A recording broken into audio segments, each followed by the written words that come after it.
latest what's happening here in Pakistan, the latest security situations, the political developments. Of course, Peshawar incident, one of the major security development in the country, which has really put a red light alert in different places, not only in Pakistan, but maybe in the neighboring country. Well, thank you very much. I think this is the most pertinent question arising in Pakistan today. Yes. The situation is definitely very bad. I mean, nobody can say it is under control. It is absolutely terrible. Yes. And out of control. Having said that, I believe that it can be brought under control. But it can be brought under control with authority, with boldness, with courage, and with good decision making. Now, unfortunately, that is what is lacking. Now, while we need the whole nation to be together, one, to fight terrorism and defeat it, we are not one. The responsibility for this goes to the government. The government must unify the nation, and I know that the people of Pakistan are all together to fight this curse. Peshawar incident brought these two parties together. Nawaz Sharif, I think he came with the APC meetings, the all-party conference. But I noticed there, sir, that your party was not invited. Why is that, sir? Well, first of all, yes, all parties went there. My party is rather in the nascent stage, maybe. That is why it was not invited. Maybe it was not invited because of me, because of his personal differences and personal antipathy towards me. That is why it was not invited.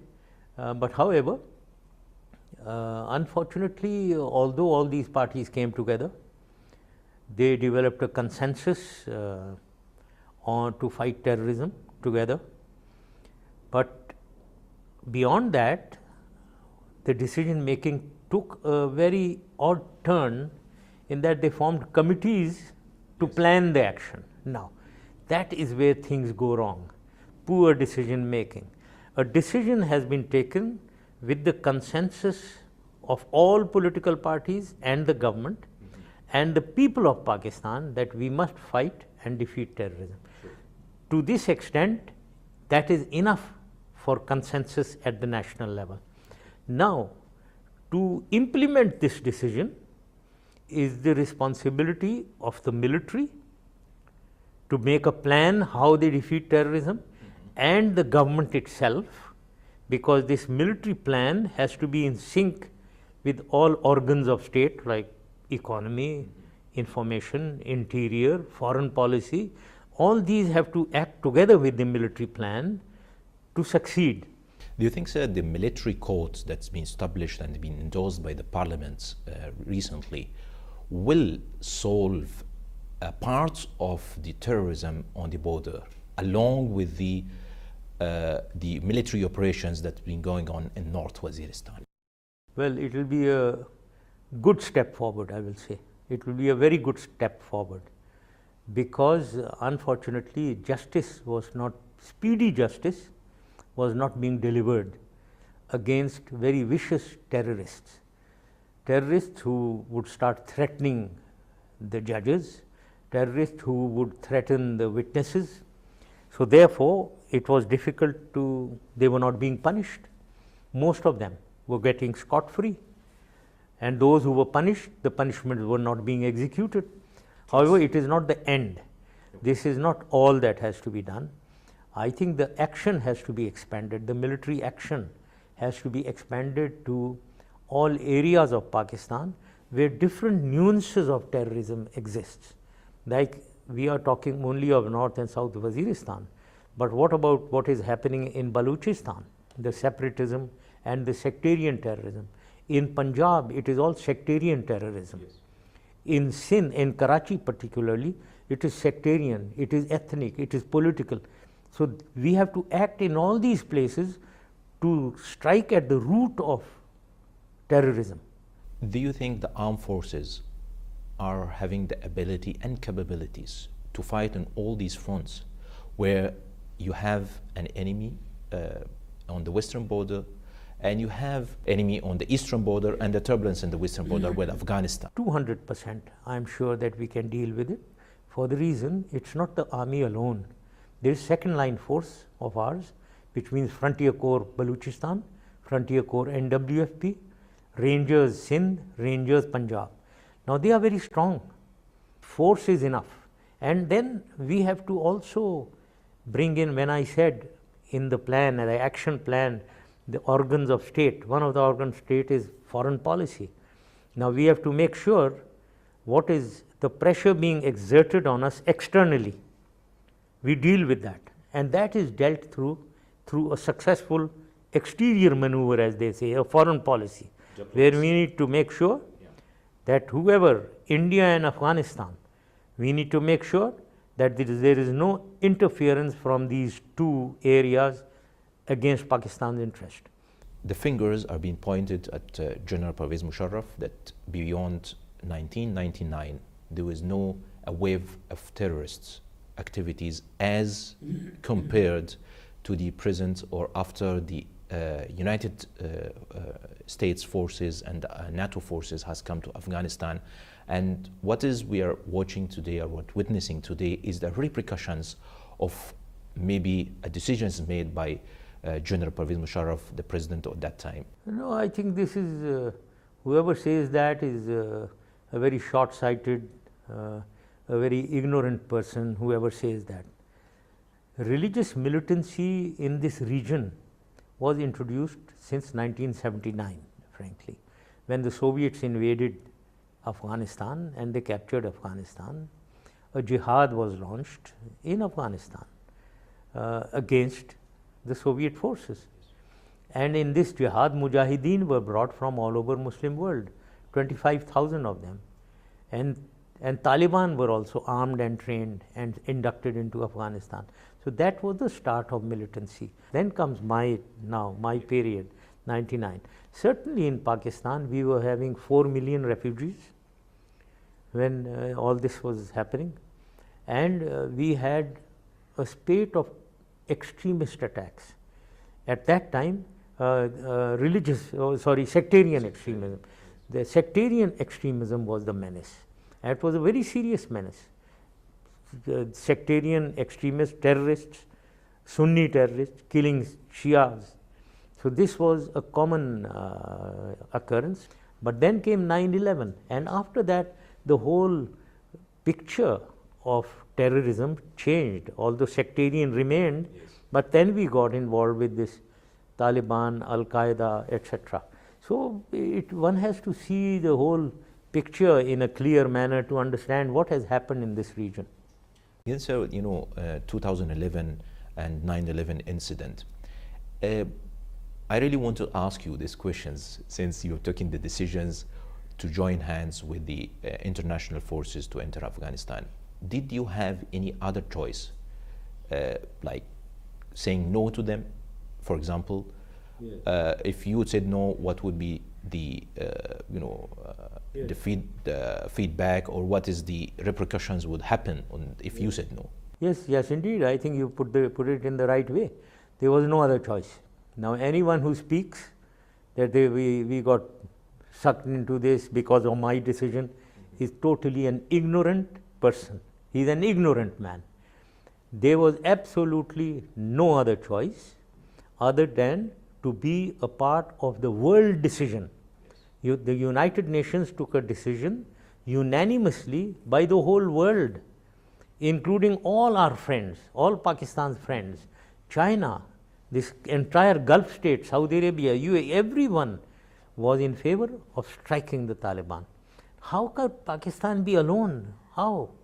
And secondly, we certainly, India would have cooperated, and we would have had a military confrontation with the world superpower and India together, and all our interests would have been compromised. All Pakistan's national interests would have been compromised. During your time till you rendered your resignations, the Americans in the first period of this war on terror in Afghanistan, they were very happy with you. And after that, they thought that they took them for a ride and you just took money out of them and you give them some, Al-Qaeda leaders like Sheikh and so many people. And after that, you told them that Pakistan's national interest is number one. Do you think, sir, that the American has, at the end of your tenure, has backed their support or had left their support to you? If it would have been there, maybe you would have continued till now? Well, I don't think this is commonly believed. Yes. First of all, those who say that they don't understand me. Firstly, I made no secrets about one issue. In any of my interviews, in any of my private discussions, whether it is the President of the United States or anyone, I stand for Pakistan's national interest. I stand for Pakistan first. This has to be very clear. And any country does that. Every country does that. Yes. Every country follows its own national interest. If anyone thinks that I was the kind of man who will compromise Pakistan's interest for somebody else's interest, no. I made it very clear and everyone knew this.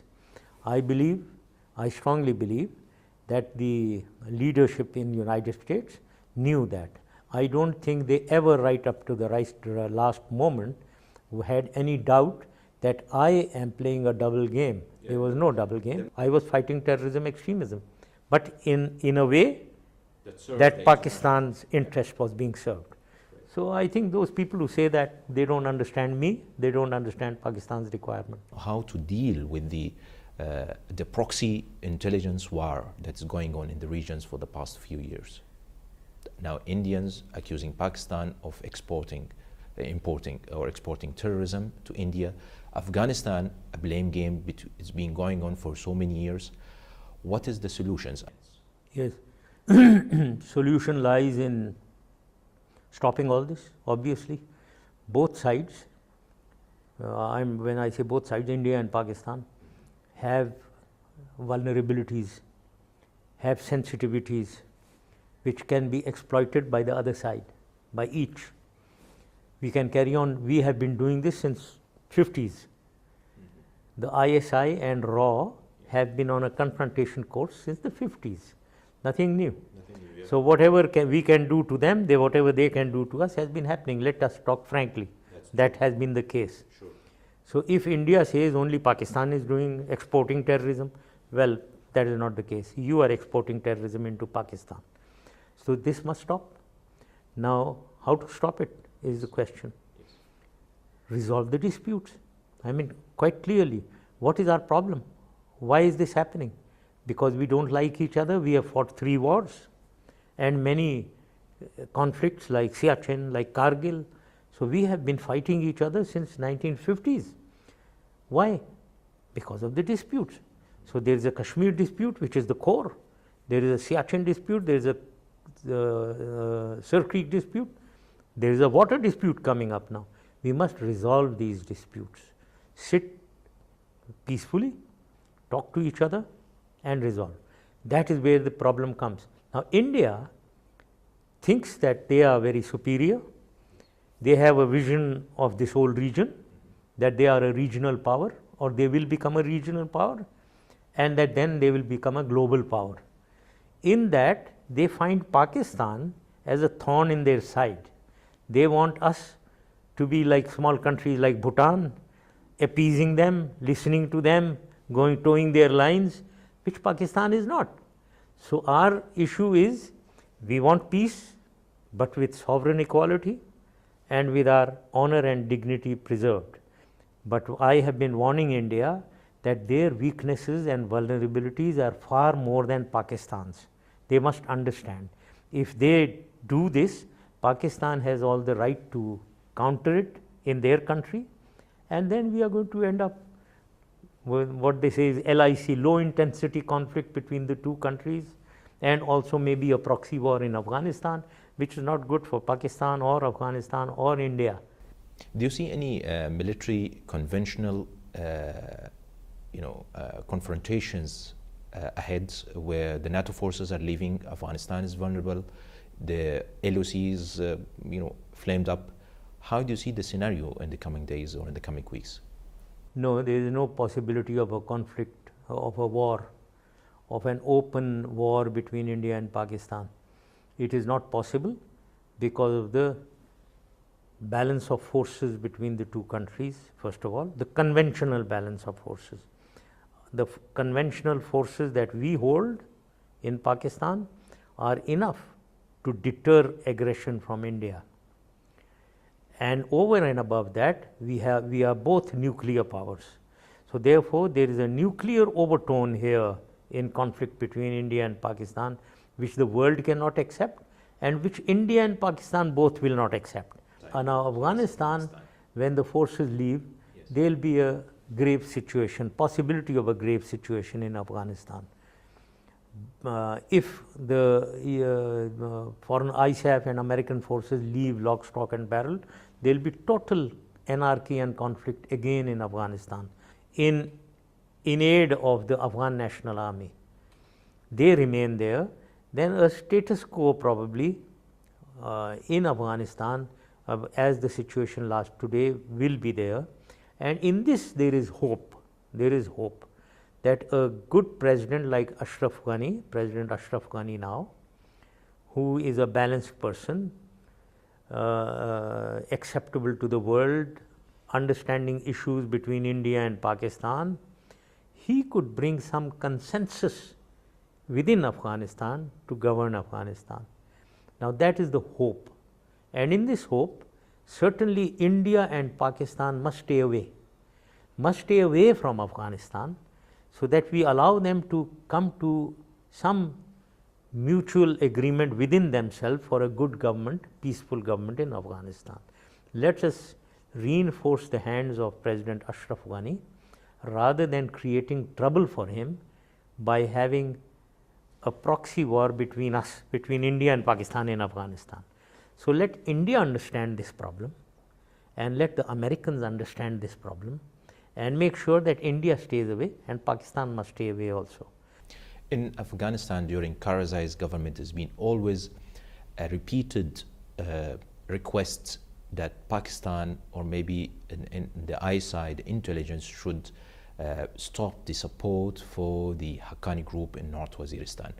If the scenario that you are talking about, that we should leave Afghanistan alone, will Pakistan or India, will Pakistan especially, will leave support any groups? We must not support any group which is causing trouble in Afghanistan, because that will cause trouble for us. We want peace in Afghanistan. But similar is the issue of Fazlullah, Maulana Fazlullah being in Afghanistan, in Kunar. Now we know that he was there and Karzai government was supporting him, right? We hope that President Ashraf Ghani understands that he was being supported by Karzai, probably by the Indians, right? So let that stop. Let that stop. So don't keep asking Pakistan for a one-sided action. It is, you clap with both hands. You don't keep demanding from Pakistan while you stab us in the back somewhere else. So it is not only Haqqani group or anybody for that matter, any group. The man of Kargil and the man of cricket diplomacy, that was General Musharraf. Till today, the New Delhi has still pointing finger that you're the man of Kargil, but I think they are not highlighting the man of diplomacy. You reached to the extent where you have a close deal with the Indian. Yes. What is the advice that you give to the present government, how to deal, other than the strategy that you talked about, the proxy war, how to deal with the diplomacy with the India and Afghanistan? I mean, yes, yeah, I would say the man of it was Kargil. Which why did you do that, sir? No, well, you should first ask Indians why did they do something in East Pakistan and Siachen and everywhere. I personally, as the military chief, I feel proud of the whatever action took place there, and I feel proud that we brought India to its knees there in Kargil. So I feel proud of that as a military man. I am a military man, a soldier. When you wear your uniform, you wear it to fight, not to sit in drawing rooms and eat and have tea. Sure. So therefore, I feel proud of that.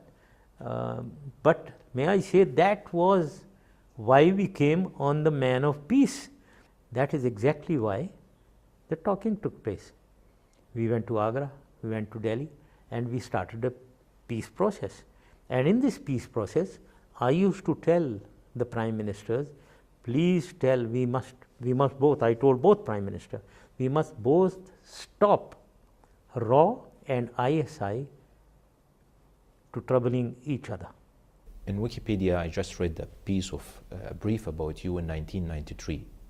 You were with Benazir Bhutto and attended a meeting, secret meeting with the Israeli Mossad. And you were. So who had this meeting? You with Benazir Bhutto and the Mossad. And that was Mossad? Yes. That I read it in Wikipedia. I mean, maybe you revised that. But of course, you were the first president to address the Jewish councils in the United States. You were the first president to initiate the campaign of recognition of Israel. What was the purpose of President Pervez Musharraf at that time to have this political rapprochement with the Israeli government? Yes, this is a very important question. First of all, I had no meeting with Mossad. I don't know how you are saying that. Well, that is in Wikipedia, so maybe you can. That is no, zero. Whoever says that is telling lies or it's wrong. I had no meeting with Mossad ever. Now, if somebody is meeting me and he happens to be in contact with Mossad, I don't know. I don't know that. I was meeting many people. With Benazir, yes, so indeed. I did meet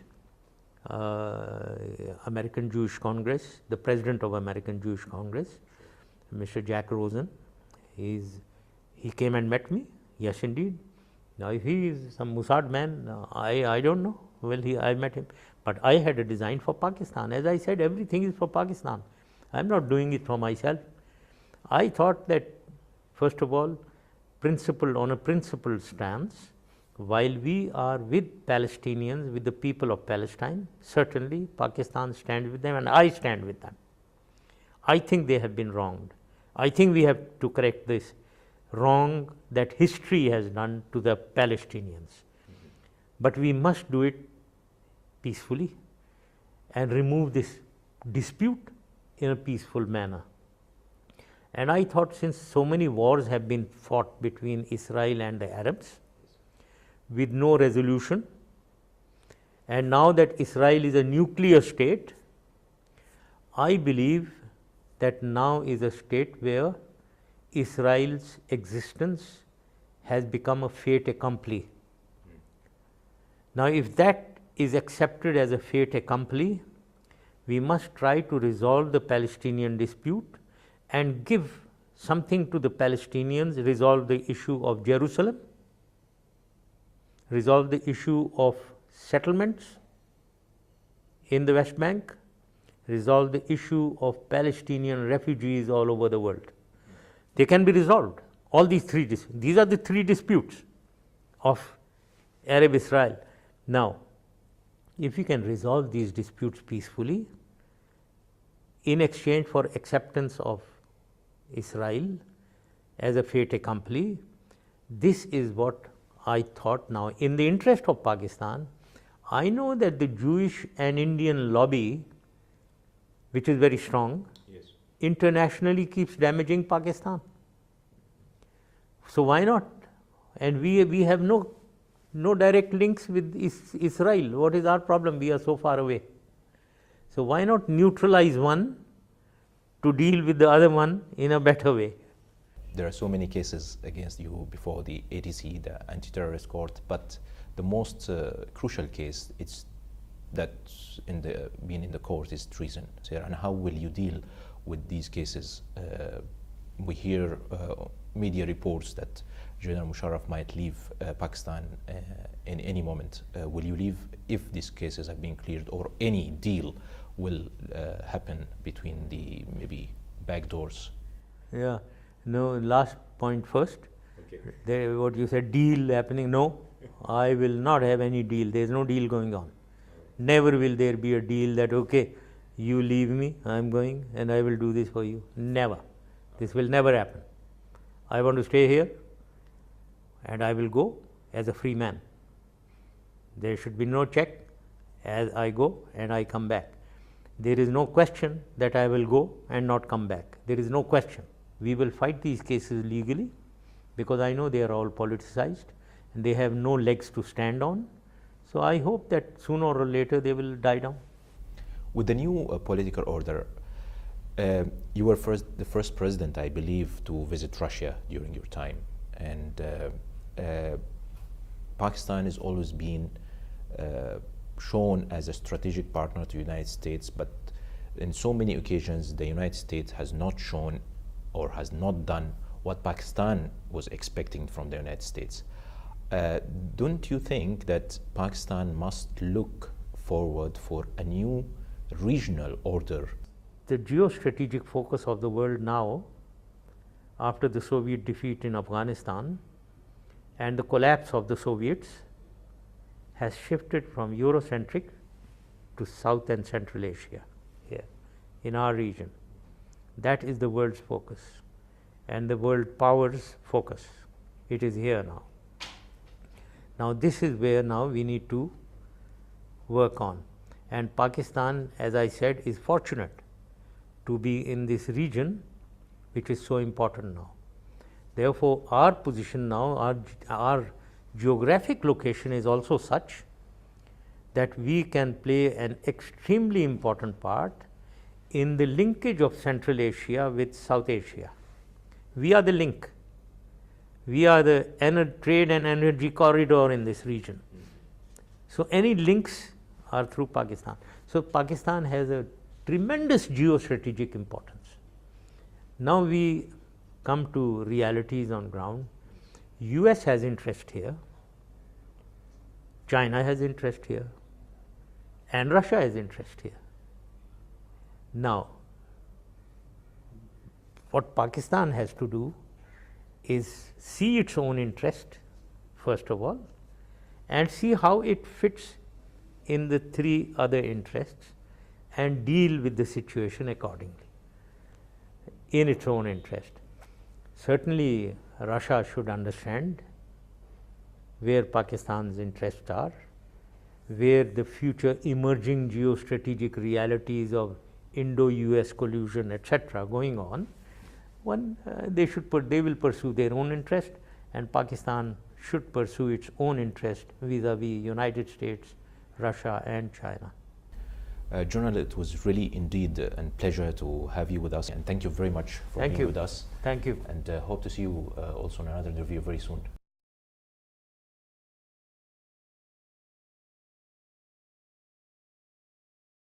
Let me start first by welcoming you in this program, and thank you very much for being with us. And let me start with you, with your opinions. How do you evaluate the general situations in Pakistan at this time? Well, it is quite a confusion that exists in Pakistan. The government is really not performing as well as people of Pakistan had expected with the return of democracy to Pakistan. So the things have really worsened. There are scandals being brought out every day by the media. Media is free. But media is also causing a bit of confusion which direction to take, because our sovereignty has been usurped by America. We are short of funds to launch our developmental projects. Asif Zardari, with a begging bowl in his hand, he is going around begging the world to give us alms so that we could somehow manage to develop the country. There are shortages of essential commodities like food, sugar, and fuel, etc. All these things, they are in short supply. In fact, they are not in short supply, but because of the hoarding that has been done by the influential people, among them mainly the top politicians of the country, both from the opposition as well as from the government.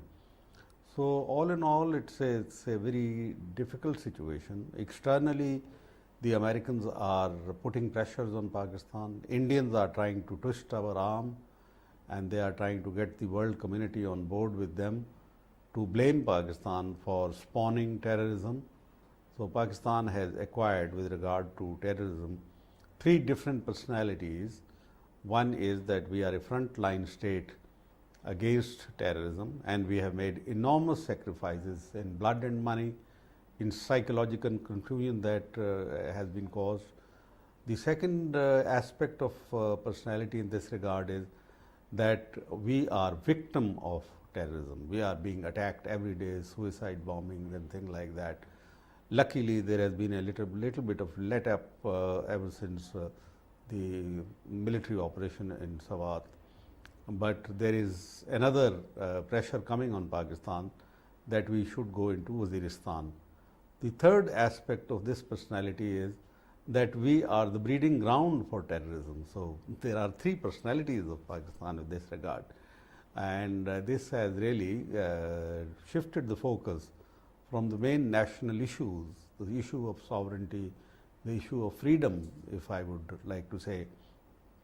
And Americans are now coming in with the contractors, Z Worldwide, which is the new name for Blackwater, and there are other Dynacorp, for instance, which is headquartered in Kabul, but it is carrying out operation in Pakistan. Pakistan's nuclear program is under the evil eye of America, of the Jews, Zionist Jews, particularly Israel and India. All three of them are in collusion to snatch it from us by hook or by crook, by initially putting pressures on Pakistan. So there is a general erosion of confidence within Pakistan. The military is doing its best. I think the only saving grace in this regard has been successful military operation in Swat, where now it is no secret that it was the Mossad and the RAW and the Afghan intelligence under the umbrella of the Americans who were actually funding, financing, and even providing suicide jackets, etc. to these people. More or less 23 billion rupees, as it has come out now, were disbursed by these agencies to these people, miscreants in Swat. Now, this was for a purpose, and the purpose was A, to engage Pakistan Army on the western border so that Indians feel relief on the eastern border, which has been our traditional front, and secondly, to defame Islam, defame Sharia, defame Jihad, and defame Taliban. So they were widely successful in this. Now we'll have to see from where do we go from here. At this point, Waziristan is of course a different cup of tea, and I think the American pressure is mounting that we go into Waziristan. Pakistan Army gets engaged in Waziristan, so that we have to transfer formations, our troops and forces, from the Indian border to the western borders. You've talked about the American hegemonies, as if we call it, and the interventions in Pakistan. You talked about the intelligence roles of India and Israel, and under the umbrella of the United States.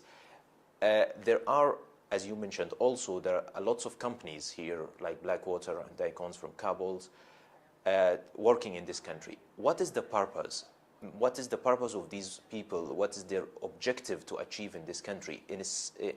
Especially when there are also a massive expansions of the American embassy here, where the media reports says that 1,000 Marines are going to be stationed in the embassy. How do you say that? Well, I think there are different reports, but when a superpower wants to use contractors, mercenaries, to do the dirty job for them, that means they have accepted the defeat already. But this is the last gambit that they are playing. It is the last dirty trick that they are trying to fling on Pakistan. So their purpose, we know, is there are three distinct purposes. De-Islamize Pakistan, that means Sharia must not be mentioned, because to them Sharia means an alternative socio-monetary system. It's not the jubba or the star or the big turbans or the long robes that we wear or the long beards that we keep. No, they are not concerned about this. They are used to it. But what they are afraid is that their own system is collapsing. The Soviet system, the Soviet communism, that brand of communism and that brand of socialism has collapsed already when it came in clash with the world of Islam. And their own capitalist economy or free market capitalism is also collapsing. Their planks about democracy, about the human rights, because they have become the biggest violators of human rights. They seem to be left with no values, what they used to describe as Christian values. They have lost Christianity, they have lost those values. So there is a huge vacuum, and they are afraid that this vacuum will be filled by the pristine glory of Islam, that system which is meant for the good of the humanity, because our Allah subhanahu wa ta'ala is Rabbul Alameen, not for Muslimin, and our Prophet sallallahu alaihi wasallam is Rahmatul lil Alameen, not for the Muslimin. So they know that there is a system embedded in the Holy Quran, which if it is implemented, then it will bring about a major change, and their systems will collapse automatically, because the world will run after something which is good, something which is bright, or something which will benefit them.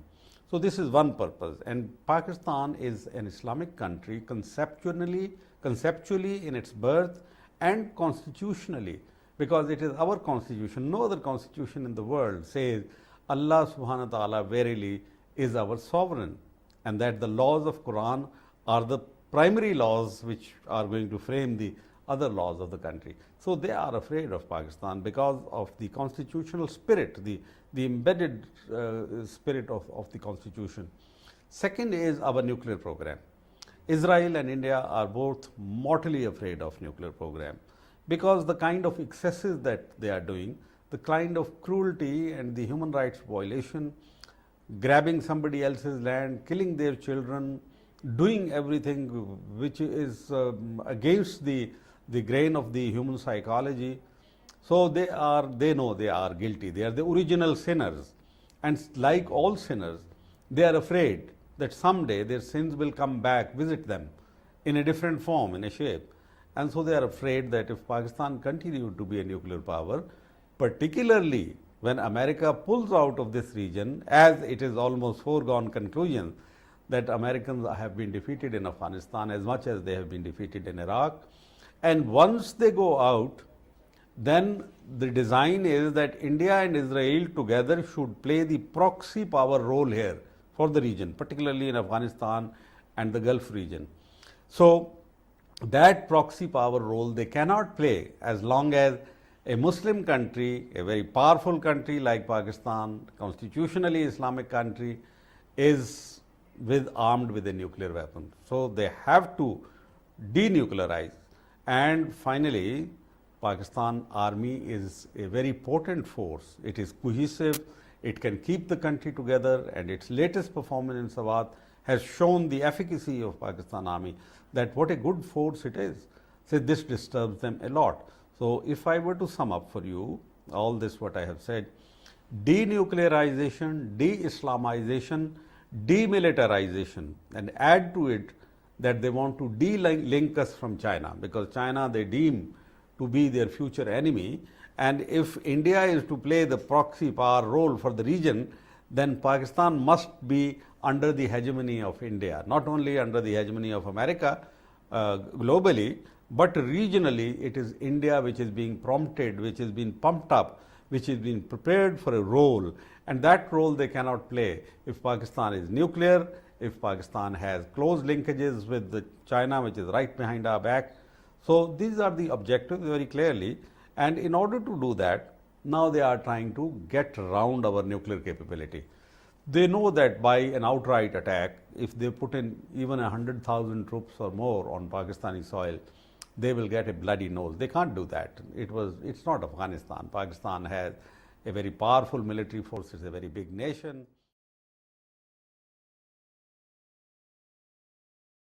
And there are lots of stakes of other countries like China, for instance, in this, and Russia would also be alarmed. So they cannot outrightly attack us. What must they do? Weaken us economically, first of all, so that we have no will to resist, and that they have objective very nearly they have achieved this, and then make an offer to us that okay, we want to buy your nuclear program from you for $100 billion. They have been talking about $100 billion. Wall Street journals and all the Zionist lobbies have been talking about it. Why not buy it outright? They need money, and we can buy it from them, but on conditionalities that they will not Islamize the country, no mention of Sharia will be made, and number two, that they will not possess the nuclear weapons, and thirdly, that they will not stay close to China. But anyway, if that does not happen, then the alternative is what McChrystal is saying. He's talked about AF part. I mean, AF-Pak is one battlefield for them. But the AF part they have talked about. 66-page report they have submitted, and he has admitted that they are losing the war.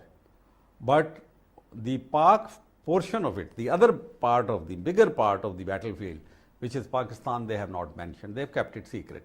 What is it that they have in mind? Obviously, they have in mind their our nuclear program. If our nuclear assets are stolen from us or they are picked up, then we will be, first of all, despondency, disillusionment and disappointment will set in, which is very bad for the nation. Secondly, we will be left with no capability. It will destroy Pakistan army, it will destroy our relationship, it will instantly put India as a predominant power in the subcontinent. So this is their aim. What should they do? Do they have enough intelligence? I think not.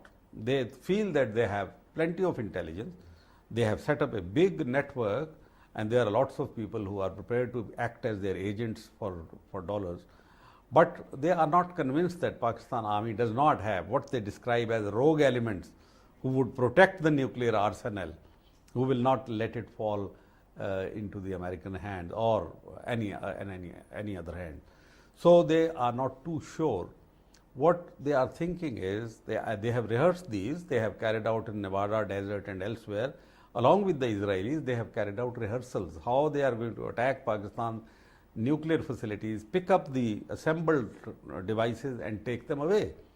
And unfortunately, Pakistan, I fear, has somewhere, Pervez Musharraf, given them an assurance that the delivery system and the weapon system for a certain period of time will not come together.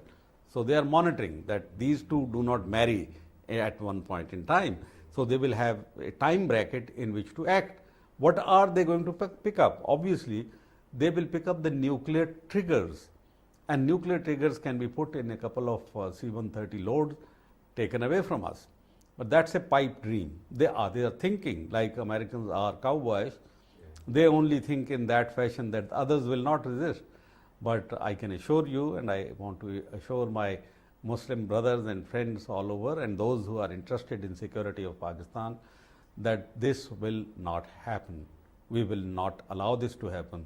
Even if our government is sold out to them, I hope not though entirely, but even if, hypothetically speaking, if it is sold out to them, the people of Pakistan will resist. People like me, we will sacrifice everything, myself, my life, my children's life, whatever we have, we are prepared to do that, and we must do that because it is so important not only for the safety of Pakistan, for our existence, for our freedom, but for the safety of the Muslim world as a whole.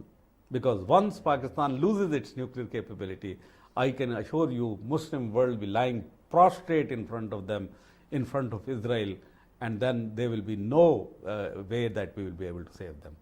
You have talked about lots of informations regarding the situations in Pakistan in general, and Americans and Indians. But let me take you to the Afghan side, where the Americans are carrying, an offensive in Afghanistan. There are also tense situations between on the tribal area between Pakistan and Afghanistan. The army are doing a good job, as you mentioned, on the tribal area and Swat and different things.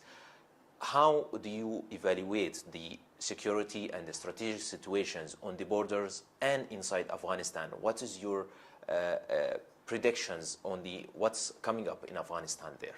Well, as far as Afghanistan is concerned, Well, as far as Afghanistan is concerned, I think they have accepted, rather belatedly, because I have been saying that for past 2.5 years, that Americans have lost the war technically as a professional soldier. It's my professional judgment.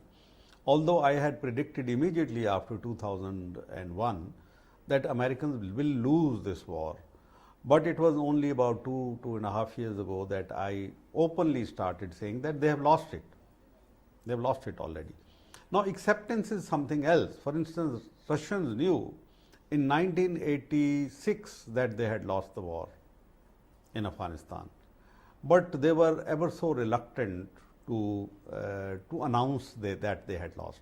It took them nearly 2 years to admit that they had lost the war, till Gorbachev in February of 1998, he said that we are pulling out of Afghanistan, irrespective whether you sign Geneva Accord or don't sign Geneva Accord, because we have lost. And that was a very bold admittance of a fact which was already there on the ground. So Americans have lost the war. Now they only have to admit that they have lost the war. The surge that Obama was foolish enough to launch and approve in Afghanistan with the 21,000 additional soldiers, that resulted in 2 operations along with the NATO forces in Helmand area, southern Afghanistan. One was Operation Khanjar and the other was Operation Snake White. Both these operations miserably failed, and before that in 2003 Operation Anaconda was launched by the Americans in Shaikot area in Paktika, and in that operation they failed miserably. The myth of American invincibility came crumbling down. I mean, it tumbled immediately, and Taliban ranks started swelling thereafter. Taliban strength grew from that aggression which was taken place, because they realized, what are Americans? They are just simply chocolate cream soldiers. They are air conditioned soldiers, you know, all around them. They are air conditioned and they can't fight the Afghans. Afghans are very, very hardened. Their terrain, their will to resist and to continue. They never tire of fighting. And little did they realize, because they had probably not read the history of Afghanistan. And the Little Hart, a very famous military philosopher, has written that the first lesson of history is that you do not learn from history. So they like that, Americans have not learned from history. But you see, these chocolate cream soldiers they can't fight them because they don't have a cause. This is not a cause. Greed, hunger, avarice, and trying to appropriate somebody else's resources. On their side, there is nothing but greed. There is nothing but materialism in order to make their lives even richer than what they are. But on the other side, there is a cause, and life doesn't matter in this. Life is to be consumed for a cause. So how can you fight them?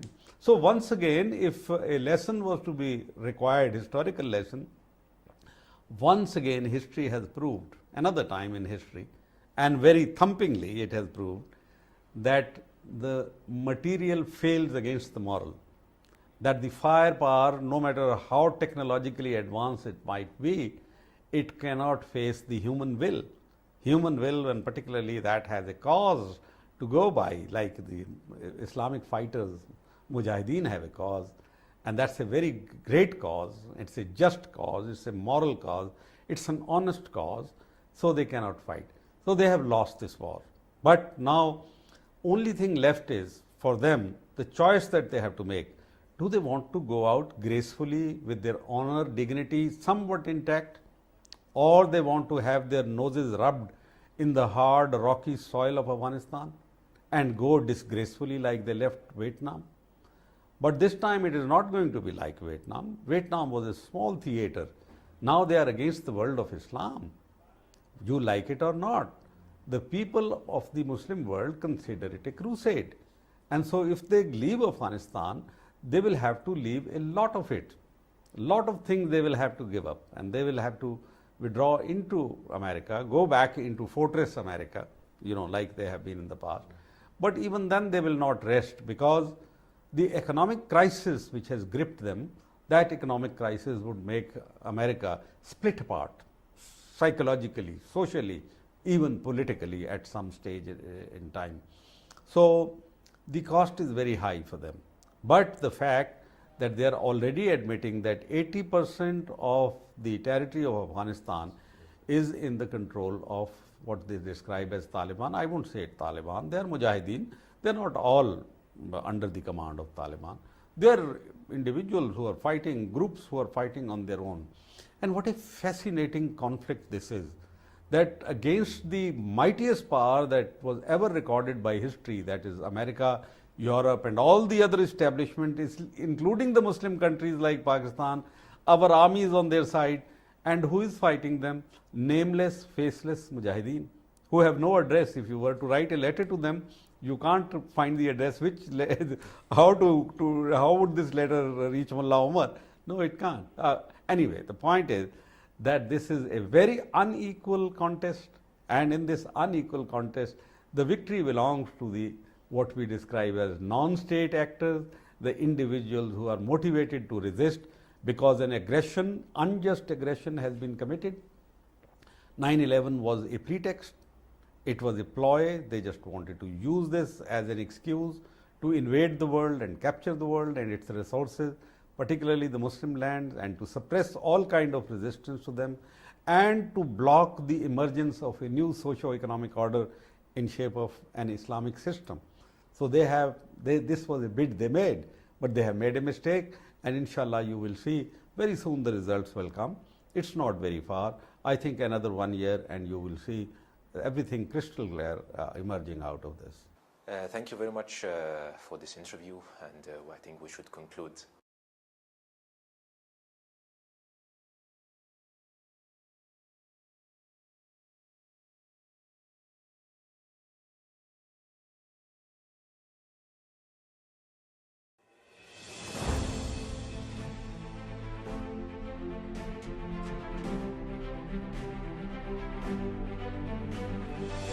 Richard Holbrooke, the special envoy for Pakistan and Afghanistan, his latest statement in which he said that the Taliban, there is no any direct negotiations with Taliban.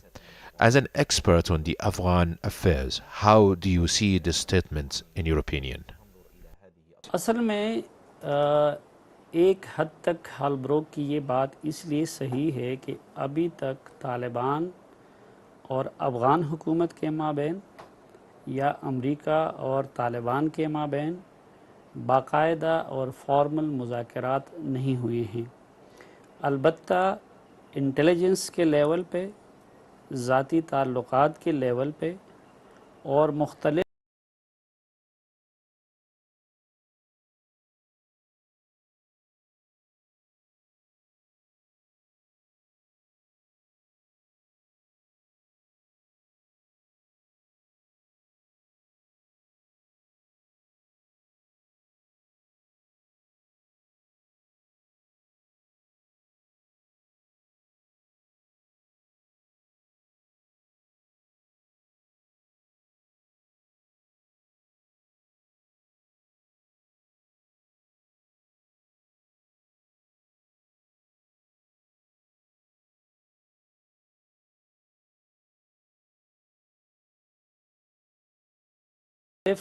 दीगर mediators के ज़रिए अफ़गान हुकूमत और तालिबान के राब्ते भी पिछले कई सालों से जारी हैं।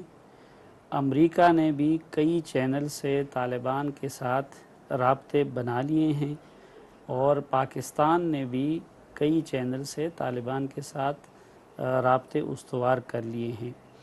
तो राब्ते तो हो रहे हैं और एक दूसरे का मौक़िफ़ भी कन्वे हो रहा है। इस वक्त जो तालिबान की स्टैंड है वो भी वाज़ेह हैं और जो अफ़गान हुकूमत की स्टैंड है वो भी वाज़ेह हैं और जो अमेरिका का स्टैंड है वो भी वाज़ेह हैं। तो राब्ते तो मौजूद हैं, लेकिन जिसको फॉर्मल मुज़ाकरात कह सकते हैं हम, वो अभी तक नहीं हुए हैं। यानी तालिबान का कोई बाकायदा वफ़द अमेरिका या अफ़गान हुकूमत के किसी वफ़द से नहीं मिला है। और उसकी एक वजह ये भी है कि जो 3 मेजर पार्टनर्स हैं, अमेरिका या नेटो, پاکستان اور افغانستان کی حکومت، یہ تینوں کسی نہ کسی لیول پہ پولیٹیکل سلوشن کے تو حامی ہیں اور مذاکرات پہ زور بھی دے رہے ہیں، لیکن تینوں کی اسٹریٹجی اور تینوں کا موقف ابھی تک ایک نہیں ہوا ہے۔ یعنی افغان حکومت اور امریکہ بھی اس حوالے سے اب ایک ٹریک پہ نہیں ہے، پاکستان اور امریکہ بھی ایک ٹریک پہ نہیں ہے، اور پاکستان اور افغان حکومت کے درمیان بھی تعلقات کی بہتری کے باوجود تحفظات بہت سارے اب بھی موجود ہیں۔ تو ظاہری بات ہے فارمل مذاکرات کا مرحلہ تو تبھی آ سکتا ہے یا طالبان پراپرلی تبھی رسپونڈ کر سکتے ہیں کہ ان تین پلیئرز کا کوئی مشترکہ موقف سامنے آ جائے۔ دوسری طرف افغان حکومت ظاہری بات ہے کہ اس پروسیس کو وہ لیڈ کرنا چاہے گی، تو ابھی تک امریکہ یا نیٹو نے بھی افغان حکومت کو اس حوالے سے بلینک چیک یا اختیار نہیں دیا ہے۔ جو طالبان اور حکمت یار کا سب سے بڑا مطالبہ ہے نیٹو فورسز کا انخلا، تو اس حوالے سے کرزئی حکومت کو ابھی تک عالمی برادری یا نیٹو کی طرف سے یہ اختیار نہیں ملا ہے کہ وہ اس حوالے سے بھی طالبان کے ساتھ کوئی کمٹمنٹ کر لیں۔ دوسری طرف جو ہائی کمیشن بنانا تھا اور جو افغان حکومت نے اس کے لیے جو میکینزم واضح کرنا تھا، ابھی تک وہ میکینزم آخری مراحل میں ہے۔ یعنی پہلے جرگہ ہوا، جرگے میں ٹرمز آف ریفرنس وہ متعین کیے گئے اور ہائی پیس کمیشن بنانے پہ اتفاق ہوا، تو ابھی چند دن پہلے ہی وہ کمیشن تشکیل پائی ہے، لیکن اس کی تشکیل کے حوالے سے بھی ابھی تک مختلف اعتراضات موجود ہیں۔ تو اس کے بعد وہ مختلف فریقوں سے بات کرے گا اور تب جب کسی ایک موقف کو یا شرائط کو طالبان کے سامنے لے جائیں گے تو اس سٹیج پہ باقاعدہ مذاکرات کا وقت آئے گا۔ اس لیے میں نہیں سمجھتا کہ اس سٹیج پہ کوئی فارمل مذاکرات ہوئے ہیں یا ہو رہے ہیں، البتہ طالبان کے ساتھ ڈائریکٹ اور انڈائریکٹ کانٹیکٹس جو ہے وہ تمام طریقوں کے موجود ہیں اور انہوں نے استوار کیے ہیں۔ General David Petraeus, the central commander of the American forces in the region, has stated also that they have been Taliban leaders have been given security or a safe passage in order to reach to Kabul and conduct negotiations with the Afghan government. How do you see the conflict between the general commander and the officials in the American administration?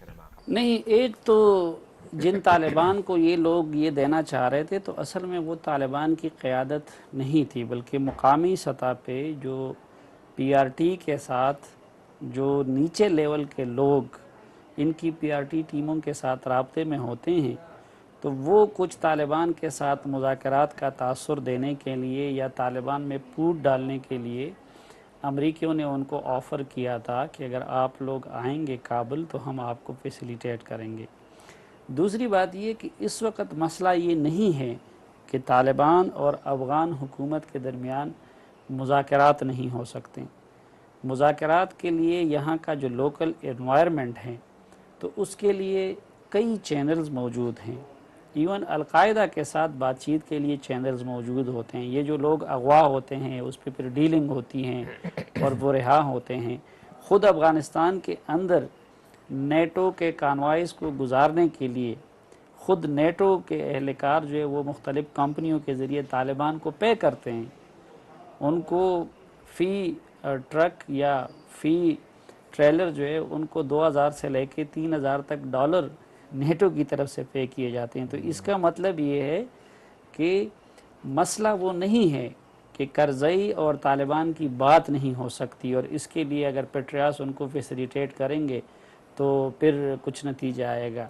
مسئلہ اصل میں وہی چیز ہے کہ جو طالبان اور حکمت یار کی طرف سے مذاکرات کے لیے یا سیٹلمنٹ کے لیے جو پہلی شرط ہے نیٹو فورسز کا انخلا، اس حوالے سے کیا पेट्रियास ने या हॉलब्रुक ने या किसी अमरीकी और ओहदेदार ने क्या अफ़गान हुकूमत को इजाज़त दे दी है, इख्तियार दे दी है? अभी तक वो इख्तियार उनको नहीं दिया गया है, बल्कि अभी तक तो अमरीकी हुकूमत अपने ऑपरेशन को भी करज़ई हुकूमत की मर्ज़ी के मुताबिक चलाने पे आमादा नहीं है। और उस हवाले से भी ना तो अफ़गान हुकूमत को एतमाद में लिया जा रहा है और ना जो फ्रंट लाइन स्टेट है उसका पाकिस्तान, ना उसको एतमाद में लिया जा रहा है। तो जो जहाँ पे मसला उलझा हुआ है उस हवाले से अमरीकियों की इजाज़त की ज़रूरत है। और अभी तक मेरे ख़्याल में किसी अमरीकी ओहदेदार ने ये नहीं कहा है कि उन्होंने अफ़गान हुकूमत को या हामिद करज़ई को इस हवाले से खुली छूट दे दी।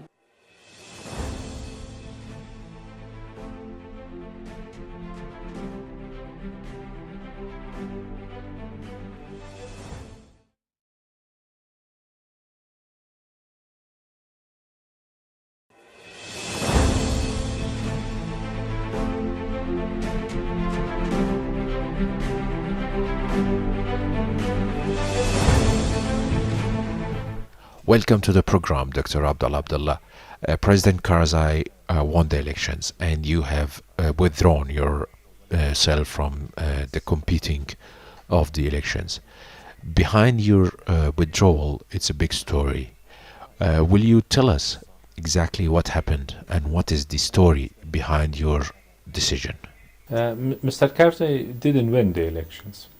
It went to the second round because neither him nor me had above 50%, which was required to have won in the first round.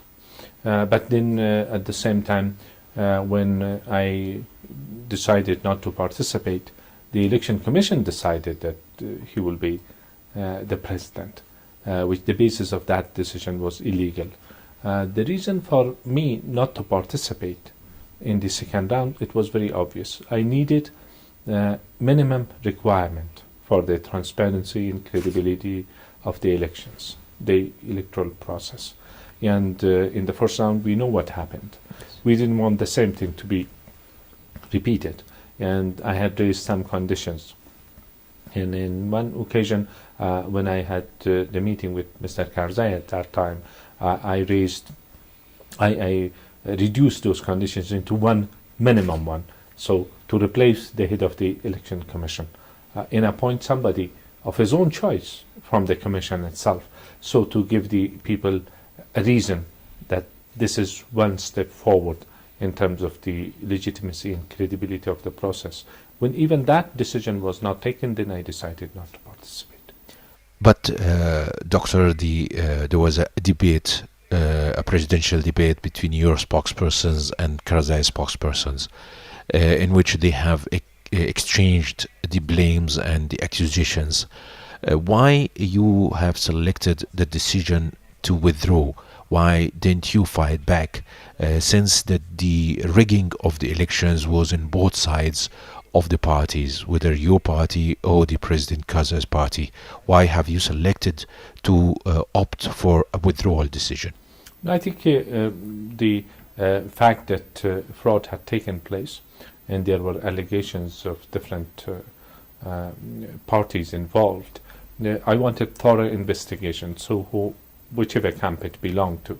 But next to that, we are talking about irregularities which has happened all over the country, but we were talking about state engineered fraud, which is state machinery was used, state authorities were involved. In IEC, which was not independent election commission, and because of their malpractices as well as corruption, they were also in collaboration with the state machinery. Altogether, this was what caused the major fraud in the first round. The same thing would have happened next time without a change. I asked for changes in both sides, but it didn't happen. And then as a result of that, I had to decide not to participate. لماذا الصمت إذن؟ أنت The election commission, the Afghan election commission, has announced the the winning of President Karzai of the elections, and all the international media, even the local media, is just posing a questions to Dr. Abdullah, why you did not comment on the decisions of the elections commissions of Afghanistan. I should come to your earlier question as well. That was there a big story behind my decision not to participate? The big story was that the same fraud would have taken place once again, and it would have repeated itself, and it would have led to further dismay and disappointment of the people from the democratic process. That's one issue. Post-announcement, I consider the process as completed, but at the same time, that institution, the Election Commission, doesn't have the legal mandate to announce a president without holding an election. So, yes, of course, since I didn't participate, they concluded that second round was not possible, or they didn't go for the second round. They could have gone for the second round with one candidate, or they could have referred it to the Supreme Court. But they didn't have the mandate to appoint a president, because first round elections, it was inconclusive. And their mandate is to supervise, administer elections, and to make final announcement about the results. So which elections results they announced? So that's the part which I consider it illegal, and it's absolutely illegal. How would you respond to this decision? I mean, everybody was expecting a protest of your supporters and some huge demos that would be witnessed by Afghan streets, but these things did not happen. What is your future strategy in dealing with the situations in Afghanistan right now? Inshallah, I will continue to fight for the rule of law, for justice, most probably in form of opposition, and by using all legal and constitutional means and ways. The fact that I didn't call the people to go to the streets, it was because of the fragility of the situation. We are in a very difficult situation. The country, insurgency is going on, and lots of other problems. So I didn't want to risk for the people. But as far as I'm concerned, I will continue. I have no doubt in my mind that I'll continue to push for those ideas for change, and without it, Afghanistan will not have a future. So that decision is very clear with me. In your opinion, there are so many reports saying that there was international and regional power has impacted the situations in Afghanistan and developments in Afghanistan, especially which is related to the elections, especially the visit of the Secretary General of UN, Ban Ki-moon, to Afghanistan, and the foreign ministers, American foreign minister Hillary Clinton, to Pakistan, who has impacted the maybe the decisions in Afghanistan. How do you respond to that, and how do you see that in your opinion? I think both of us were candidates, and the elections took place, and then there was fraud, and I wanted for cleaning up the process, and I pushed for that. There wasn't anything as such to work it out between me and Mr.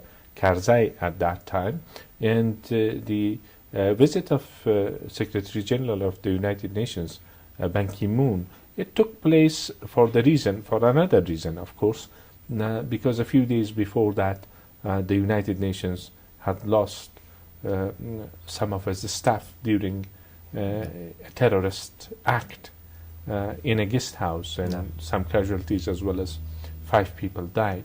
So his visit was planned for that reason, not for mediation or anything as such. In your opinion, you have termed this present government as illegal. How do you think that the President Karzai will make a change in his present government, as he was accused in his previous government of huge corruptions and lots of unnecessary and illegal things used to go on within his team? Do you believe that there will be a change in his government with new elections, or as an elected for the second time as a president for Afghanistan? I will leave it for the judgment of the people, but it's the same administration which was not able to change the situation in the past 8 years for better, and especially in the past 4 years, 3 to 4 years, the situation has been deteriorating. So at that time there wasn't the problem of legality or legitimacy, though since 22nd of May this year, the legitimacy has been under question, the legitimacy of Mr. Karzai rule. But before that, this wasn't the case.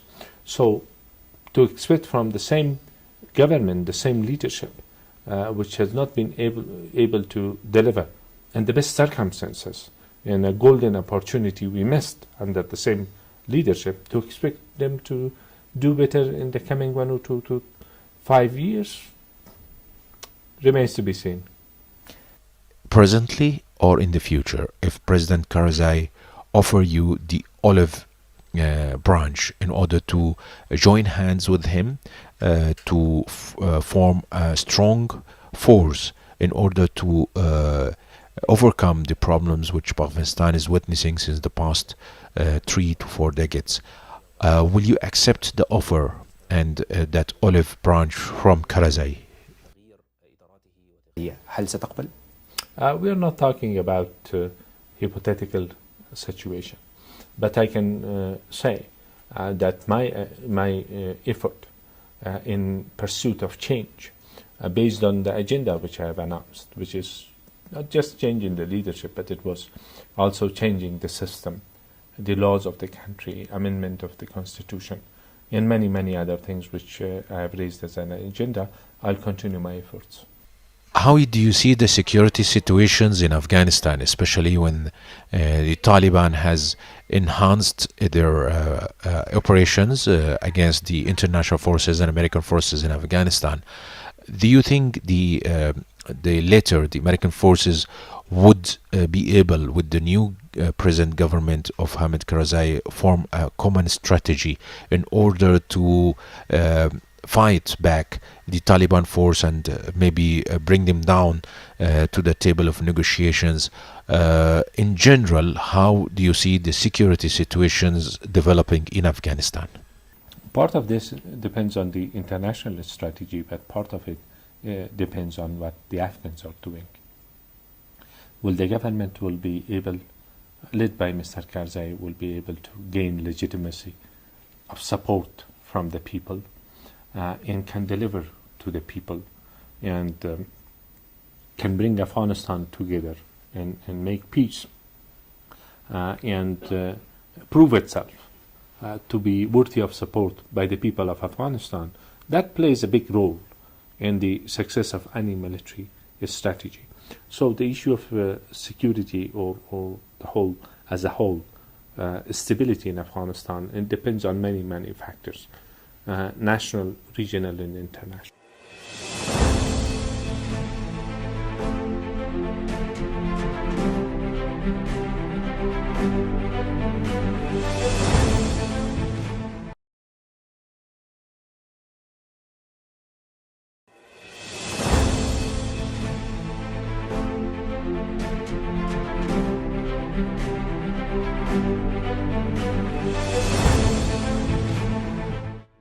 The latest meetings of the Pakistani president and Afghan, and also the Russian president David Medvedev in last August has discussed the drug trafficking issues in the region. Your visit to Pakistan definitely has to be connected to what's been discussed in Sochi meeting. What have you discussed in your meetings with the Pakistani officials? Да, действительно, мой визит сюда, визит моей делегации, которую я возглавляю, имеет самое непосредственное отношение к встрече 4 президентов, которая состоялась 18 августа в городе Сочи. Более того, мы провели двухсторонние консультации с соответствующим ведомством в Пакистане для подписания соглашения о двустороннем сотрудничестве. Кроме того, целью нашего визита являлось согласование вопросов по подготовке встречи в 4-стороннем формате. Такое соглашение было достигнуто. Теперь предстоят консультации с 2 другими нашими партнерами, это Душанбе и Кабул, с тем, чтобы определиться о модальностях нашей встречи. Of course, you came here for the main reason is to coordinate with the regional powers in order to put an end to this menace, drug trafficking menace, which is affecting the whole regions and your country as well. What the mechanism that has been discussed between you and the Pakistani official in order to validate and enforce the coordination mechanism? Да, действительно, такой механизм, собственно, закреплен в нашем двухстороннем соглашении между Россией и Пакистаном, который предусматривает сотрудничество, конкретное сотрудничество по 10 направлениям. Я не буду их перечислять. В их числе находится обмен оперативной информацией, организация оперативно-розыскной работы по запросам одной из сторон по отношению к другой, которая позволяет задействовать весь арсенал средств при получении такой потребности с другой стороны. Также предусматриваются вопросы, связанные с образцами наркотиков, своего рода формула наркотиков, которые позволяют более целенаправленно проводить работу по идентифицированию наркотиков или нарколабораторий и вычислению места их дислокации. Undoubtedly, when we discuss coordinations, we have to come across the joint operations point. Have you discussed any kind of future joint operations between you and Pakistani side, and maybe involving also the regional power on these things of conducting a joint operations in order to eradicate the rise in cultivating and also smuggling this menace? Знаете, президенты в Сочи абсолютно точно определили направление работы международного сотрудничества по борьбе с наркопроизводством и наркотрафиком. Причем определили организацию этой работы по всей цепочке, начиная от производства наркотиков, в данном случае возделывания и культивации наркосодержащих растений, переработки собранного урожая в более концентрированный наркотик, а также транзит через территорию целого ряда государств к потребителю. Это, собственно, и закладывает ту платформу нашего сотрудничества на каждом из направлений. Of course, when we discuss the drug trafficking file, we have to go into deep with the Afghan situations, and as we all know, Afghanistan is one of the main sources of smuggling this menace, the drug and the other heroin and other things. In your opinion, have the United Nations troops and the NATO troops in Afghanistan, while they are being in Afghanistan, has made any special efforts in order to eradicate these cultivations and to stop trafficking? Ну, к сожалению, мы должны констатировать, что применительно к 2001 году, началу операции производства наркотиков в Афганистане, в частности опиума, возросло почти в 40 раз. К слову говоря, и по производству гашиша с прошлого года Афганистан вышел на первое место, обогнав тем самым Марокко, длительное время лидировавших по производству марихуаны и гашиша. Что следует сказать? Видимо, действительно меры, которые предпринимаются силами НАТО, они находятся и осуществляют операцию по решению мирового сообщества, по решению Совета Безопасности ООН.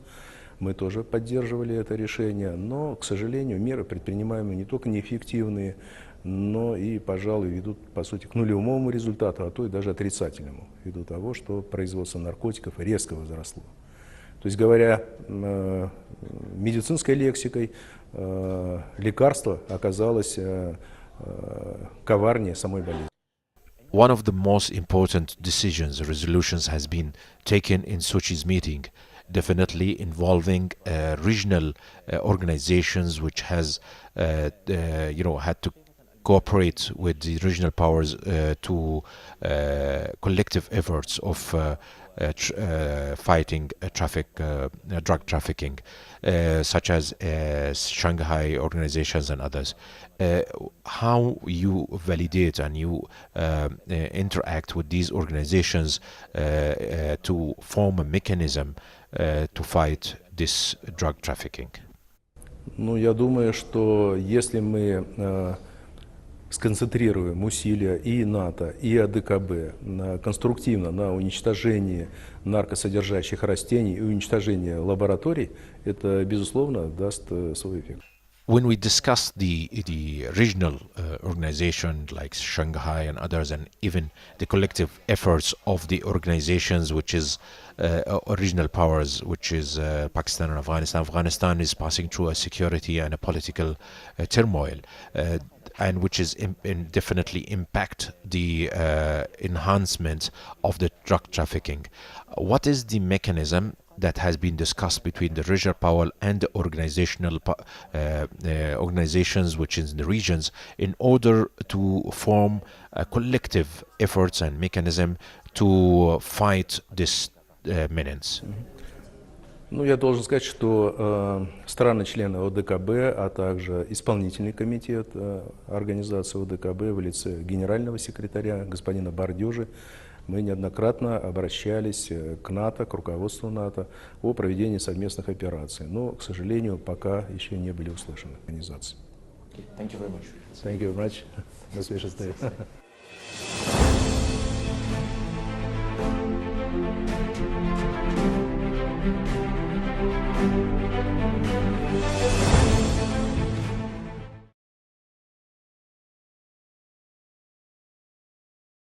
Let me welcome you with us. Number one, why Nawaz Sharif, the new Prime Minister, has selected for his first leg to any foreign country, Peking, and why? What would be the repercussions, the positive or the negative, on the regional scenarios, and especially on the issues which is contingent in the region?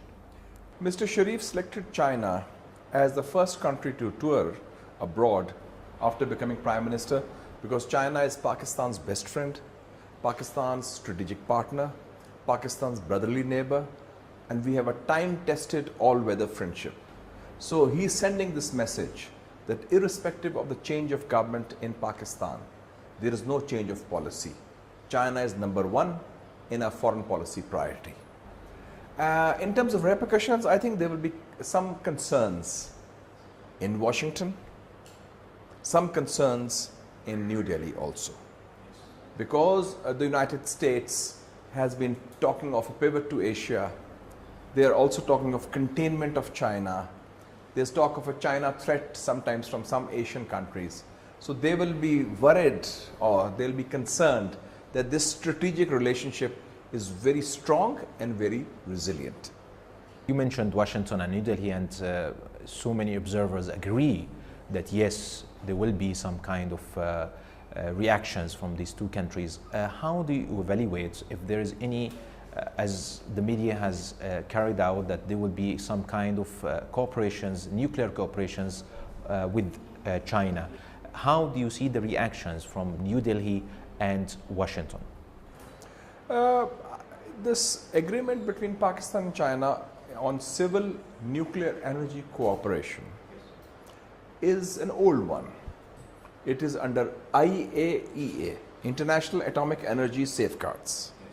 It is transparent, it is peaceful, it is in accordance with international law, and similar to the American agreement with India in 2006 on civil nuclear energy. So if those who themselves have signed such agreements, they have no business criticizing Pakistan for something which Pakistan is doing under international law and according to the international rules of engagement in peaceful nuclear energy. So, US and India have already done it before. How do you evaluate or maybe compare the Pak-China relations and Pak-US relations in the light of the regional changes, especially in Afghanistan? There's a hell of a difference between the two. Pakistan and China have a relationship based on trust, on confidence, on equality, on reciprocity, and this does not change with the weather politically or the situation in the region. So Pakistan-China relations are strategic. Relations with America are tactical. It depends on the situation in the region when the US feels they need Pakistan, as they did in the Cold War in the 50s, as they did in 1971 when they wanted to have an opening to China, as they did when they, in the 80s when they had this Afghan jihad against the former Soviet Union, and as they have now due to 9/11. So that's because of a certain situation in the region, not because of what Pakistan's intrinsic importance is. So that is a qualitative difference between the nature of the two relationships, and both sides know it. China's relationship, it is of a qualitatively different nature than that of the United States. How do you see the regional scenario, especially after the NATO possible withdrawal, partial withdrawal from Afghanistan? Some says, or there are some fears from the Western powers and America that Pakistan, China may join hands and have hegemonial powers or dominations over the regions after withdrawal. How do you see the scenarios there? See, one thing we should be very clear. The US has lost the war in Afghanistan, politically, militarily, and psychologically.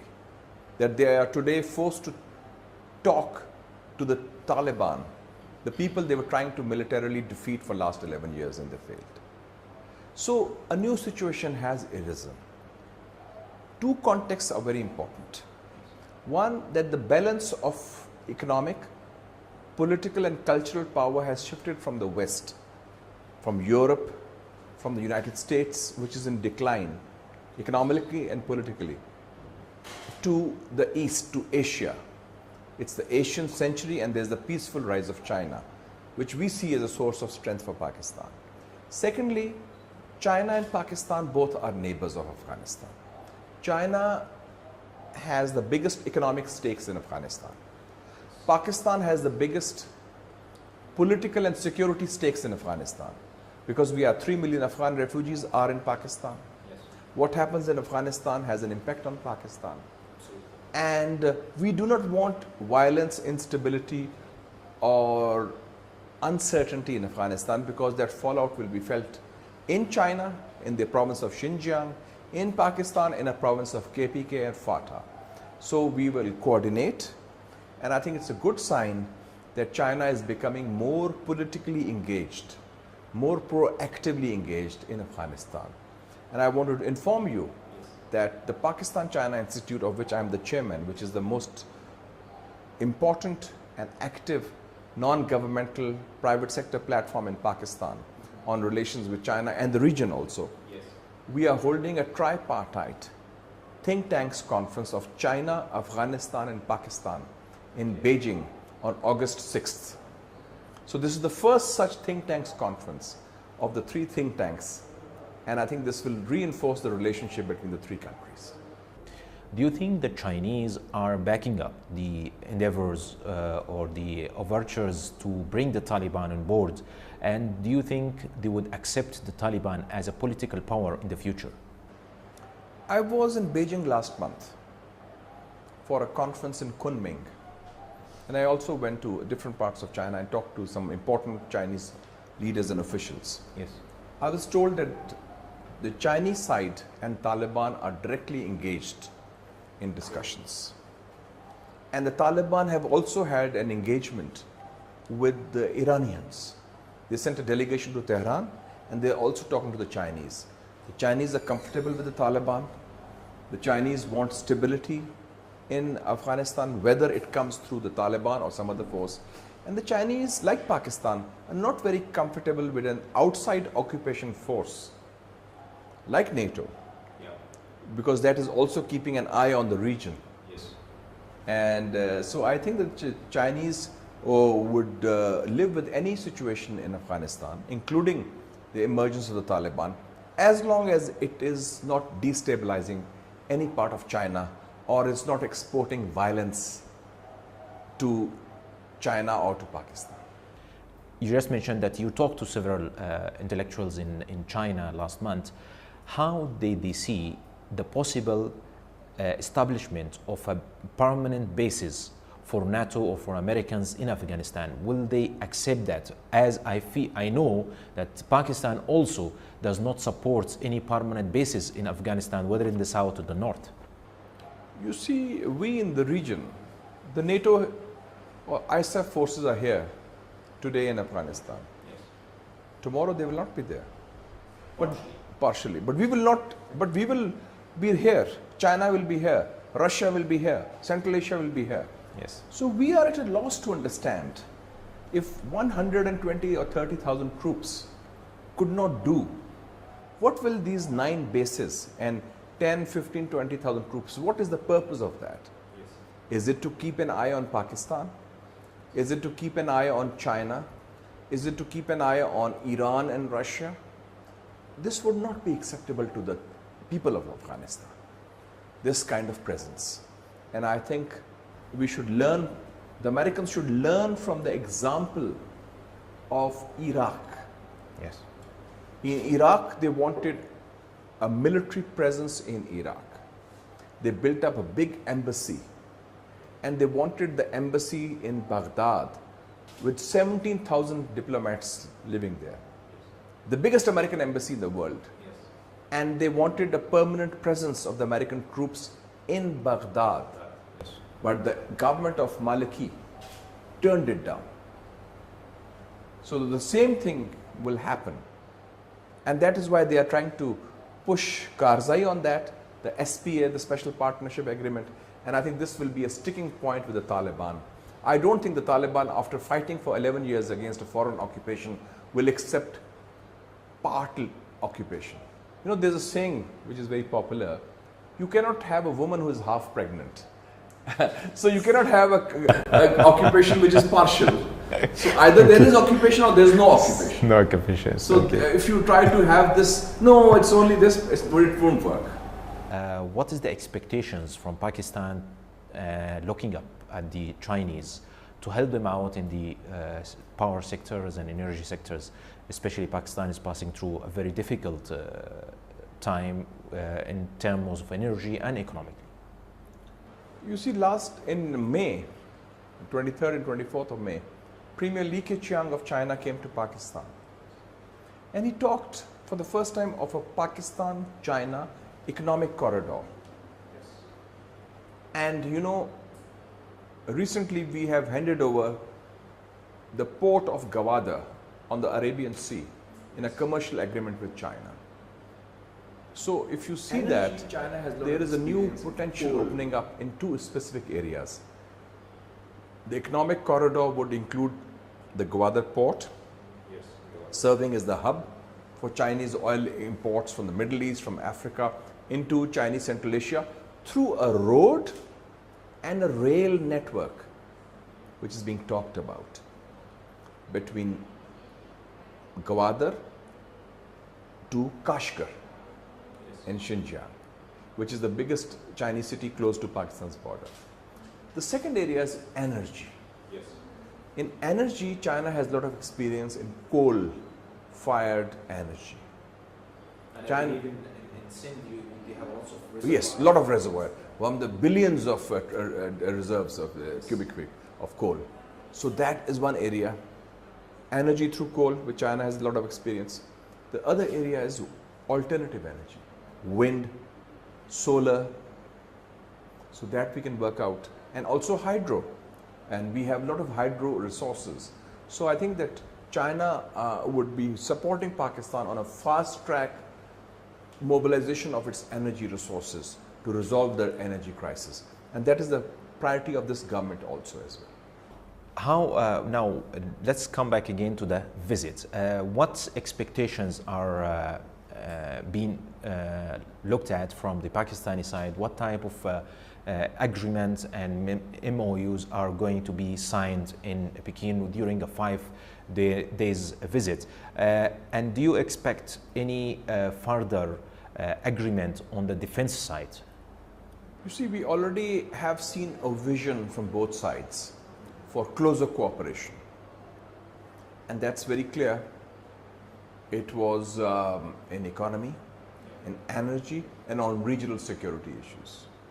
So I expect maybe in terms of an outcome, the establishment of a task force, Pakistan-China task force for implementation on the fast track, speedy implementation of the projects. That's most important. And perhaps a clearer focus on the road and rail link between the two sides, and Chinese support for, in terms of financial support, technical support, and expertise for exploitation of Pakistan's energy resources. With defense, we have a very close cooperation which goes back almost 50 years. We have joint production of planes, JF-17 in Chengdu. We have had the naval frigates being jointly produced first in Shanghai and then in Karachi. Then we have tanks being produced in close to Islamabad in Texila. So with this defense cooperation will continue. If you remember last time when Premier Li Keqiang came to Pakistan, he had a separate meeting with the military high command, and that was a very important meeting. So obviously the military aspect would be there. Security is major concerns, I mean, for different expatriates, especially the Chinese. We have witnessed some kind of incident, and the latest was in the northern area where they attacked some tourists. Do you think, how do you evaluate the security situations, especially after the Nawaz Sharif government failed so far to bring the Taliban on board and have a peace negotiations with them? Do you think that there is a security threat for the Chinese being working here in Pakistan in official basis or in unofficial basis? I think the security issue is the most important single issue which can adversely affect Pakistan-China relations, because Pakistan and China are very close. Yes. There are 15,000 Chinese working in Pakistan on 120 different projects. And if there are attacks on Chinese citizens on Pakistani soil by Pakistani extremists and terrorists, as happened 10 days ago in the Mountaineers case, so that is a serious issue. And I think the government has to provide that security. And this would be the biggest challenge for the government, because if there are more such incidents recurring, then the issue of Chinese investment, issue of Chinese experts, engineers, technicians would be jeopardized, because their life and physical safety is at stake. Do you see any foreign hands behind this kind of incident to jeopardize the Pak-China relations? I cannot pinpoint, because I do not have specific evidence, but I can say there are some international elements, some foreign elements, who are keen to have a cleavage, a divide, a gulf, a chasm, a gap between China and Pakistan. And they are looking for opportunities to exploit this sort of incidents, this sort of violence, so that they can create a gulf between the two countries. And I think that is a factor. So there are foreign elements also who would be keen to exploit this kind of thing. Thank you very much, Thank Mr. you. Mushaid, It's for a being pleasure. with us today. Thank you very much. Thank you. It's Thanks. a pleasure. Thank you.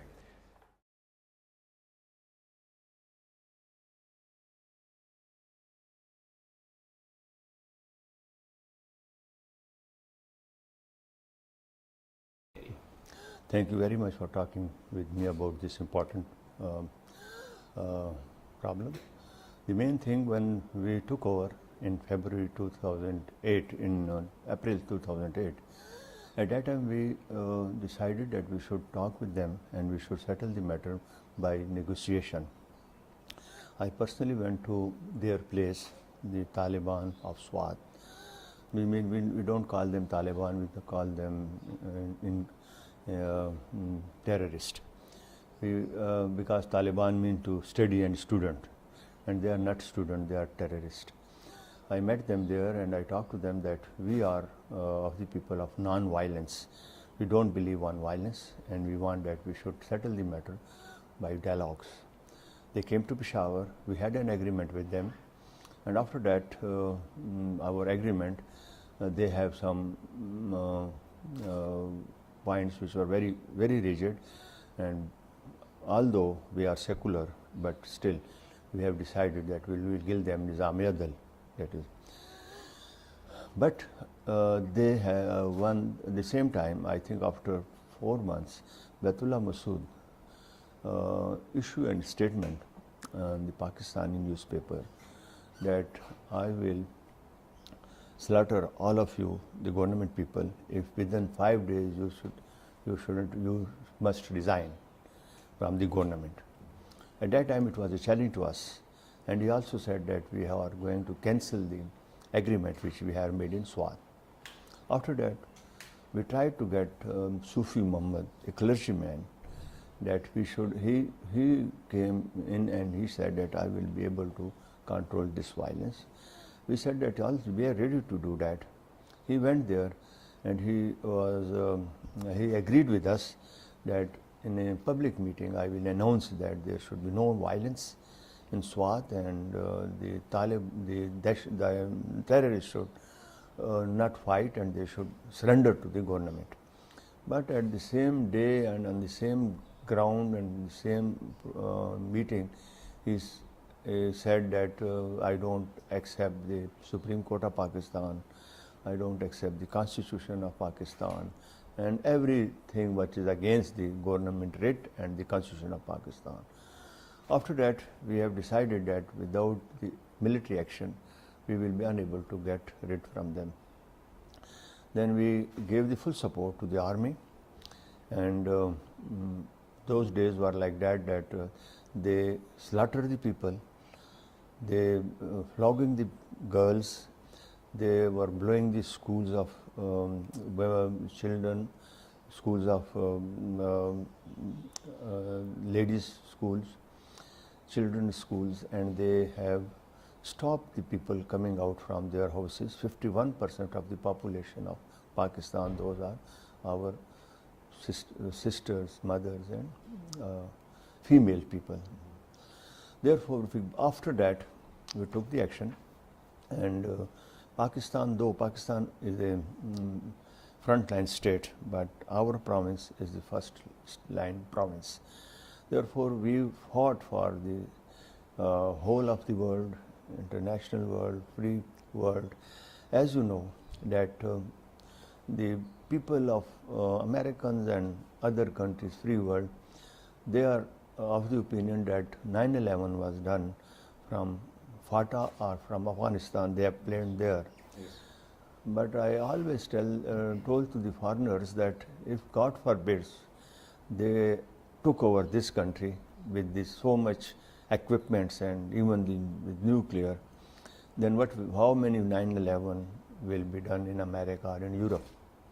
Therefore, we are fighting not only for our country but for whole of the free world, and we have decided to fight, and I am proud to say that our army done the job which I think in the world no other army has done it.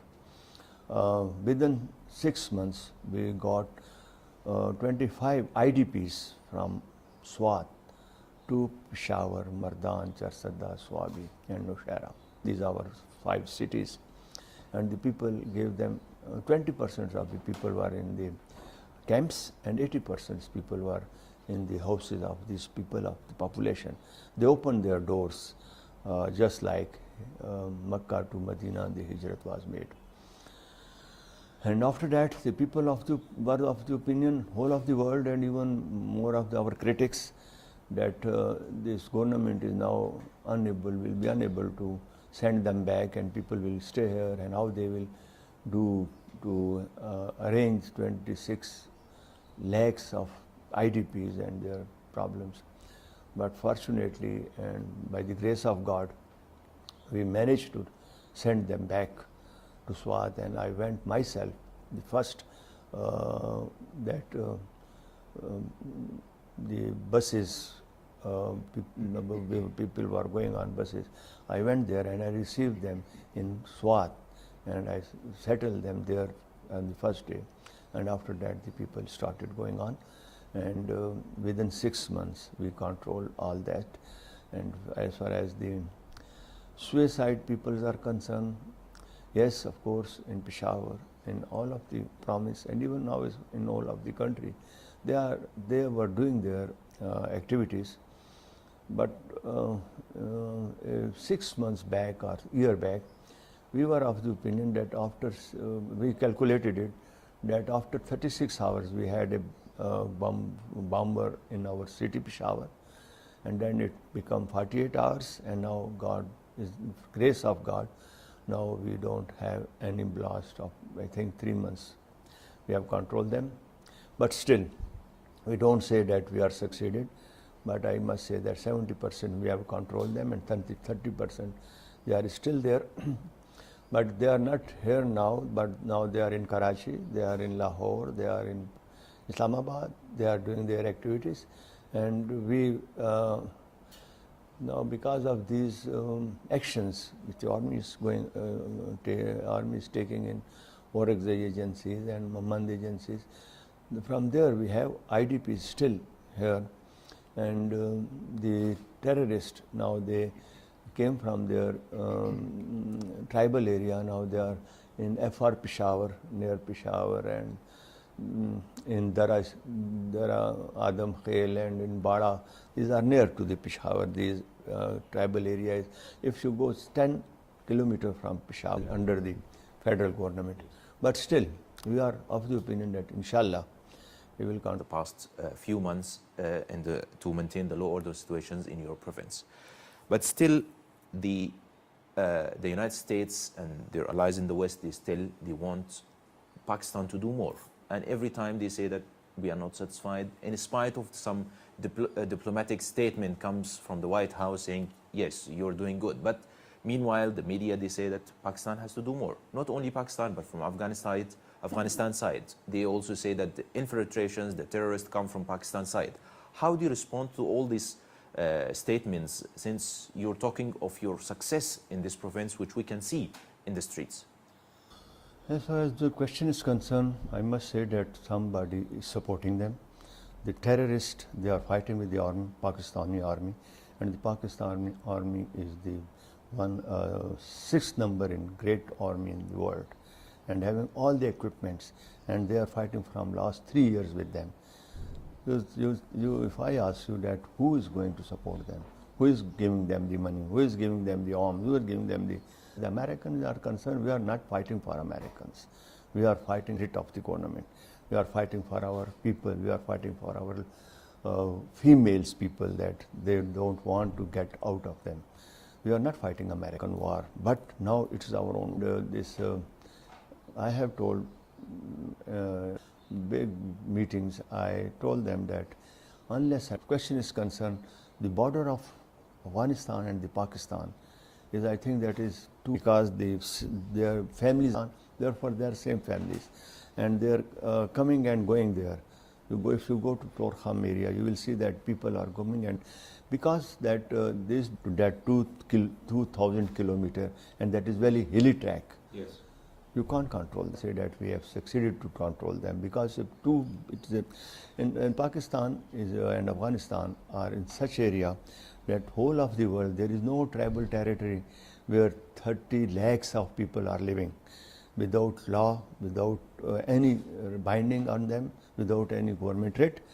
Therefore, this is a unique country, both of these countries. At that time, I think the people who have done that, they were not of the opinion that these people will be so active. And as far as this is concerned, if you remember and if you go back, that Ziaul Haq, when he was the president of Pakistan and martial administrator, he started that, and at that time our leader Abdul Wali Khan, who was the leader of our party, and he told him to Ziaul Haq that your over enthusiasm to destabilize Afghanistan, you are going to destabilize your own country. These Islamic parties, they supported that war against Russia, but they were not of the opinion that if Russia is gone, then who will control America? Now the balance of power is disturbed. You remember the Vietnam when they gone back, but unfortunately our Islamic parties, none of the Americans killed in that war. 50 lakhs of Pashtuns and Afghans and Muslims were killed, and 50 lakhs were migrated, and no American was died that time because there were dollar was working, and our Islamic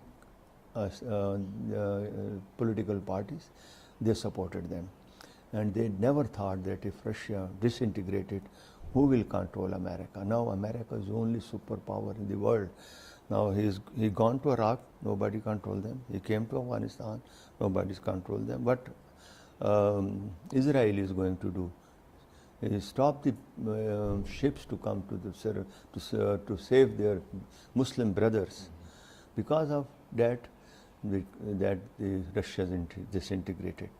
I told to the Americans so many times that you people have not thought about that Russia was a government, and you have given the arms to the individuals when we were fighting in Russia. Yes. We have never thought that internationally it's a commitment to in the United Nations that every country should give arms to a country, not to the individuals. We have given arms to the individuals, and individual now what they are doing, this is all what they have sow at that time, and now we are cutting their what they have done. We are in problem at this time, and that is not today, it is from last 25 years this is going on. Therefore, when you get this problem, the main problem is now the Americans say that we want to talk to Taliban in Afghanistan, and NATO, they want to talk. Yes. And people ask Tariq President Imran Khan, in a television talks, he asked me that if NATO forces and Americans are going to talk with Taliban, why you people don't want to talk with them? I answer him that the main thing is that NATO came from outside and controlled Afghanistan. Therefore, now the Afghan people have given their sacrifices, and now Americans want to talk to them, and no problem, in our opinion, problem is settled without talk. With fighting and with wars, you can't settle the matter. But as far as we are concerned, our people are not accepting the writ of the government. Now they make insurgency over here. They challenge the government powers. Therefore, we will not talk to them, and they are not the people to whom you can talk. We arrested a person who said that I have slaughtered 12 persons. 2 of them we got, and they said we slaughtered 30 persons. Slaughter. Now how inhuman they have done these things. Therefore, we will have to talk to them, and whenever the Afghanistan become cool and calm, then the Fatah will be all right, and then our promise will be all right. But still, we believe that inshallah we can control them. You've talked that you have met in the beginning of your government to talk to these militants, leaders, Baytullah Mahsoud and Sufi Muhammad. But not Baytullah Mahsoud. Okay. Sufi Muhammad and the Taliban of Swat, okay, excluding that their leader, the second leadership, we talked to them. Fazlullah. Not Fazlullah, not Baytullah Mahsoud, all of other. Okay. You haven't met Hakimullah Mahsoud? Yes. You haven't. You did not meet him. Hakimullah Mahsoud. No. Not, they were in Waziristan, and then they are in Fatah area. Okay. I am talking about the Swat. Right. Swat area. You didn't endeavors. I met Muslim Khan, their leader, okay, of Swat. I met Mahmud Khan, their leader of Swat. Amin Khan, their leader of Swat. Ali Khan, the leader of SWAT, and the leadership of the SWAT, except Fazlullah, all of them, I talked to them. Why didn't you talk to Baytullah and Hakimullah? This is not our impact. That's the federal government area. That is FATA. Okay. We are talking about our own province. Okay. And we have nothing to do with the FATA. That the governor and the federal government is responsible for that, to talk to them, or if they don't talk to them. In some of your statements, you have mentioned that some of these groups, they are receiving aids and assistance from abroad. There are foreign hands behind these people. What do you mean by this? And in your opinion, who are these? Who has the interest to destabilize Pakistan? There are many reasons, and I think that, as I told you before, that the Pakistan army is the sixth biggest army in the world, and they are fighting from last 3 years. They are giving 15,000 rupees per month to a Talib for fighting. They are spending millions of rupees on arms and ammunitions, and they are fighting, and they are fighting with the Pakistan and also NATO. You yourself calculate that from where they are getting money. Fighting with Pakistani army, fighting with NATO also. They must be supported somewhere. I don't have any proof to name any country, because as far as my thinking, and everybody in the world, you can think it that from where they are getting money. They are fighting with Pakistani army, the best army in the world, one of the best, and fighting with the NATO forces, the 50 countries forces. They must getting something from somewhere. Now it's you people to know that who are paying them, who are supporting them. I don't have any proof, but as far as everybody thinks, and as far as I think, that they must have getting somewhere some support. And I told to each and everybody that this problem can't be settled unless and until you talk to include 5 countries to that meeting. Karzai himself will not able to do that. American themselves will not be able to do that. Pakistan, Afghanistan, Iran, Russia, America and Saudi. If these 6 countries people sit and they decide, then it will be, I think then it will be decided. Otherwise I don't think so. لماذا تعتقد بأن هذه الدول التي ذكرتها يجب عليها أن تتحدث مع حركة طالبان الأفغانية؟ هناك ربما بعض الدول التي تعارض عملية الانفتاح أو التفاوض مع حركة طالبان. هل بقدرة باكستان أن تقنع هذه الدول بأن تأتي على مائدة تفاوض واحدة للتحاور مع Taliban? Why especially these countries that they should come and join and convince Taliban? Some of these countries, they are not supporting the idea of talking to Taliban. And do you think that Pakistan has the ability to convince these countries to come and talk to Taliban? It is my proposal to give to the world that without these countries sitting together, it's my own thinking, it may be wrong. I have the right to think. My thinking is that without the collective decision of these countries, I think we will not get peace in this area. It's my own opinion, maybe wrong. He said that if I ask you this question, I said, sir, I have first to ask you, and please give me the reason, give me the. He said that maybe petrodollars to Saudi and all these petrodollars. The people are controlling petrol. Yes. Then I said, I talked to another American. Yes. I said that you people are doing everything only to weak us and to make us that this country is not, let me say that, unstable country.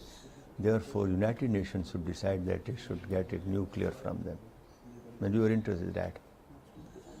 Therefore, yes, not to John Kerry, but another person. John Kerry is a very big man, but another American when he came to me. He said, no, it is not like that. I said, yes, you may say that. It's my opinion. I have the right to give my own opinion. Therefore, the petrodollar are there, Saudi must be there. Americans, they have an eye on our nuclear, they should be here. Russia, we have disintegrated Russia. Russia is taking revenge. Therefore, Russia should be there. Iran is one of the important countries in this region. He should be there. Pakistan and Afghanistan are the victims. Therefore, they should be there. I have reason for that. Therefore, I say that 5 countries should sit together and then they will decide. As far as America, John Kerry said the petrodollar, I may not accept that, but there are, in Muslim, as a Muslim, we have 2, 3, 5 sects. Some are Wahhabis, some are Shia, some are Sunnis, some are Brelvis, some are Deobandis, yes. Saudi is Deobandi and there are Wahhabis. Therefore, Wahhabis are here, they are supporting as their own act. Therefore, this, I have, after the big calculation, I have said that these 5 countries should together and then it can be done. Otherwise, no. I agree with you to some extent that yes, the Americans, and the Israelis, since Pakistan has become a nuclear power, they are after Pakistan. They want to destabilize this country to get the nuclear power, and everybody knows it. I mean, there's no secret. And to get it from the United Nations that we should take it nuclear from them. The American, you should, I think a simple man in the street, he will understand that from where, who are supporting them? They are fighting with Pakistan. They are fighting with NATO forces. From where they are getting support? And we have disintegrated Russia. How we can say that Russia will not support them? Thank you very much for being with us. I'm grateful that you are talking with the very important problem we had. Thank you very much. Thank you very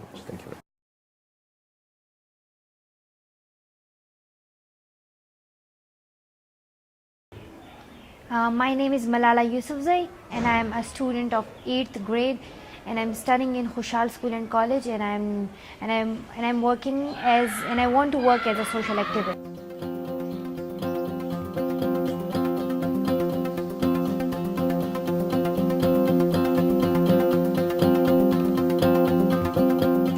My message to the children of the world is that don't be afraid of anyone, stand up for your rights, stand up for the rights of other children and speak up for them. Definition क्या है? ये तो हमने ये text की जो word है उसके बारे में आपको हिस्ट्री के बारे में बताया. When action is start, ये जो हम एक्शन करते हैं वो पास्ट से ताल्लुक रखता है. First of all, I would like to tell you that what I did was not for the sake of this prize or not for the sake of these awards. It was for the sake of our people, for their rights and for their needs. Now, when I am selected as a nominee for this award, so I'm happy and I'm honored because it's an honor for me to be the first Pakistani nominee for this award.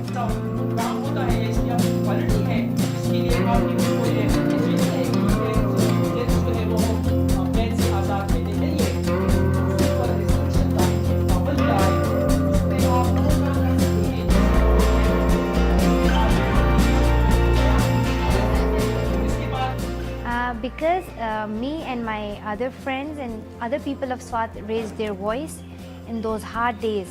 But I used to write a diary for BBC Urdu website during those days when our schools were blasted and they were banned, and the Taliban they were saying that you will not go to schools. In that time I used to write a diary, and in that diary I used to write all the activities which happened in that day and all I saw and all I did and all what the Taliban said and what army said.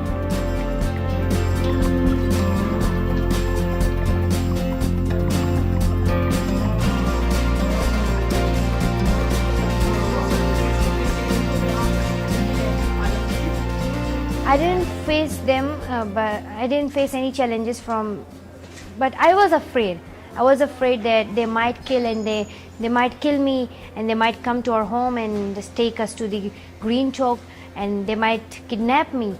But there was support of many people and my father supported me a lot, so then I continued my efforts. Sir natural या universal truth उसे कहते हैं यानी जो बिल्कुल यानी सच्चाई हो, जैसे कि हम कहते हैं खुदा एक है, यानी ये पास्ट में भी एक था, अब भी एक है और फ्यूचर में भी एक रहेगा. It is different because now you see that we are free, we are going to school, we are going to markets, everyone is happy. We can go outside from the home, and we can go anywhere. There is no fear. There is no fear. There is no war. So definitely we are happy, and the situation is normal. So first of all, I would like to tell that I want to do something for the girls and their education, and especially for those girls who are involved in domestic child labor.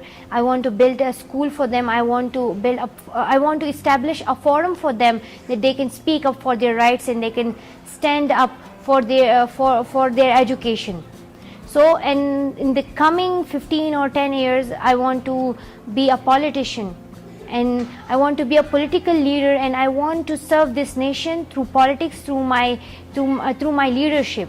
And I think that if one leader can spoil this country, why can't a positive leader can make this country educated, can make this country prosperous, and make it the best country in the world. So in that time, I was supported by my parents, by media especially. I want to thank media for their support, and I want to thank my parents for their support. But one thing was in my mind, that if I don't speak now, so when will I speak for my people? And God will ask me on the day of judgment, that where were you when your people was in trouble, when your people were asking you that stand up for our rights. So I think it can reach, but media will help me, and other people are with me, and they will also help me. But if my voice reaches them, so I think they will not react. So the government of Pakistan paid attention to me after the positive response of media, after the positive role of media, and media also played a positive role in promoting peace in this country. So I would like to thank the government of Pakistan, the government of Khyber Pakhtunkhwa, and the government of Punjab, because they have really honored me with these prizes, and I'm honored that the Prime Minister has announced the National Peace Award for the teenagers. So it's an honor for me, because I'm the first to get this award, and now after me the children will get it every year.